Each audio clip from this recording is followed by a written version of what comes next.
Well, and I think too that there's a distinction here between our sacramental life, which is very incarnational and based on touch and taste, Right. and smell, right? The smell of the oil, um, and uh, and the prayers and scripture, which is another aspect of our life. And the prayers and scripture can be completely outsourced or can be completely digitalized in a way, right? Like our and that's where we've seen sort of the innovation throughout the ages, right? It's been centered around scripture, the codices, the Gutenberg Bible. I know an organization in Albuquerque, Faith Comes by Hearing, which is like really pushing making the Bible available by digital means in every language in the world. Um, and so, um, so there's sort of that aspect of our worship, which is based around praying and the Bible. Um, and then, and I'm very comfortable with that sort of happening at a distance or in people's homes or, all around the world. But when we start talking about sacraments, Hmm. you know, it feels like a very different conversation to me. I would never, for instance, like consider doing a baptism long distance, right? Where I'm on one side and then I bless the water that someone else uses to baptize their child. That seems different to me somehow. Yeah, but even as we're thinking, like we're talking about physicality and smell, and touch and taste, like from a physics perspective, sound is its own kind of touch, Mm, right? Like the way, I think we're used to like watching and listening to things primarily and seeing them primarily as like information or content consumption, right?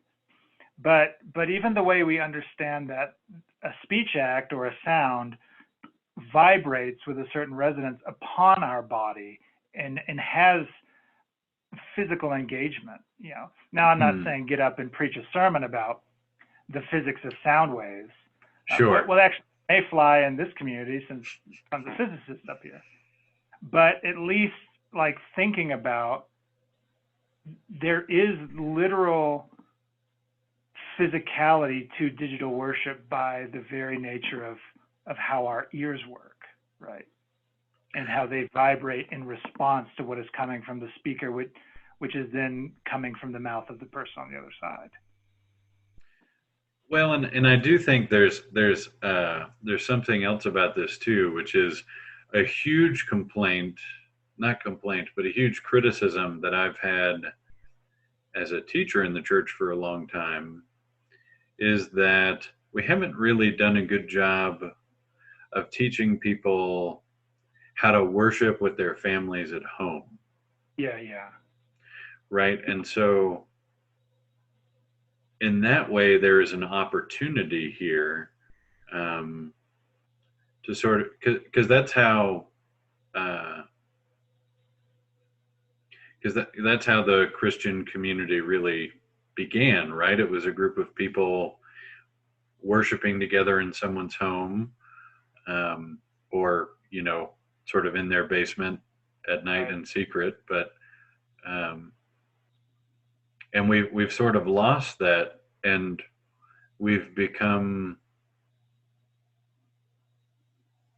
and we've become sort of uh, clergy and leader dependent in how we engage in our faith lives, um, which is in a way sort of anti-Christian. Mm-hmm. Christ was all about sort of giving agency away to other people, right? He was all about, you know, he gave his disciples the same ministry he had, right? If you read Acts, there are stories of the disciples casting out demons, baptizing and healing people miraculously and in greater numbers than Jesus did while he was, yeah, in his own life. Um, There are two things that come to mind, two quotes. One from Jesus when he says that those who follow him will do greater works even than him, right? That takes a certain kind of like existential humility to be God incarnate and be like, oh, but you're going to supersede me, right?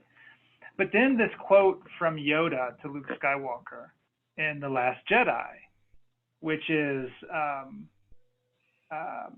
it's the burden of every master, essentially, um, for the student to surpass the master, right? Which is a We are what they outgrow, I yeah, think. we are what they grow beyond. Oh yeah, we are what they grow beyond. Yeah, it's And I think like to some extent that needs to be how clergy see themselves. Like our job is to be leaders forming people who don't get paid to do this, to do this better than us. Like maybe we should actually be like forming our people so that we lose our jobs, right? Like, I but used I think to I used to say that at the cathedral quite frequently where I used to work in Albuquerque. I used to say it's our job to work ourselves out of the job. right, right. Oh yeah, There's a it's a positive kind of planned obsolescence, right? Um, Not the kind of planned obsolescence we see where you have to buy a new computer every 3 or 4 years, but the kind of planned obsolescence where, we're sort of, I think we should be the training wheels in a way, right? And then people reach a certain point and then they become mentors of their own right and don't, necessarily need us. right. No, I think And that and that is a really big opportunity that we're being presented right now because now people have to worship with us in their homes. Um, and so, how are we equipping them so that when this is over, we get the best of both worlds, right? They're still we want them to continue to worship in their homes, even when they're, coming to church to share with us in the Eucharist. Um, but we're sort of frustrated that it only has to happen in their homes right now, right? And that we right, can't be gathered in great bodies of the faithful. right. Yeah.